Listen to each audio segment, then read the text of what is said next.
अस्सलाम वालेकुम। कैसे आप सब? उम्मीद करती हूँ कि आप सब अच्छे होंगे और हम भी अच्छे हैं। तो आज मैं आप लोगों के साथ एक बात शेयर करना चाहती हूँ। जो आज मैं कहना चाहती हूँ वो बात ज़रा गौर से सुनेंगे और कमेंट में ज़रूर बताएंगे कि मैंने इस बात सही बोली है या नहीं। तो हम लड़कियां जो जब शादी करके के अपने घर से किसी और के घर में जाते हैं, तो हमें ये सिखाया जाता है कि उसे अपना फैमिली समझना, सास ससुर को माँ बाप की जगह देना, ननद को अपनी बहन समझना, देवर को अपने भाई की तरह समझना। लेकिन हम वो सारी बातों को फॉलो करते हैं, वो सारी बातें अपने सास ससुर का भी ध्यान देते हैं, अपने ननद का भी ध्यान देते हैं, अपने ससुराल वाले के मतलब यूँ बोला जाए तो पूरे फैमिली का ही ध्यान देते हैं। लेकिन अगर हम ये सारी उम्मीदें एक बहू से ही क्यों की जाती है?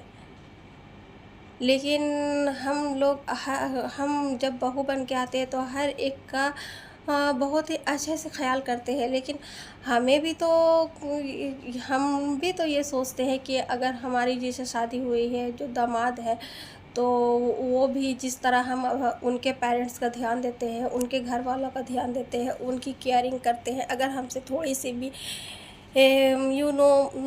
अगर हमारी वजह से किसी को अगर कोई मतलब तकलीफ़ हो जाए या कोई भी प्रॉब्लम हो, तो हमें 4 बातें भी सुनाई जाती है और वो हम बर्दाश्त भी करते हैं। अगर किसी की तबीयत ख़राब हो, अगर हम उन्हें थोड़ी-सी ध्यान नहीं दे पाते, या फिर अगर वो शादीशुदा हमारी ननद है या जो भी है, तो हम अगर उसे एक कॉल नहीं करते, तो बहुत तरह की बातें हो जाती है कि हम उन पे ध्यान नहीं देते, उनकी केयरिंग नहीं करते।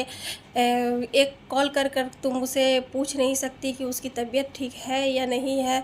और तो ये सारी बातें सिर्फ़ बहू पे ही लागू होती है? क्या दामाद का कोई फ़र्ज़ नहीं होता कि अगर उसके सास-ससुर को वो अपने सास-ससुर को अपने माँ-बाप की जगह दे, उन्हें भी वही रिस्पेक्ट करे जो वो अपनी बीवी से ही उम्मीद करता है।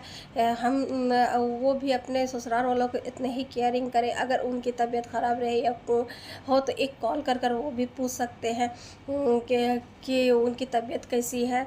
तो ये सारी बातें सिर्फ़ बहू पे ही लागू होती है, दामाद पे लागू नहीं होता।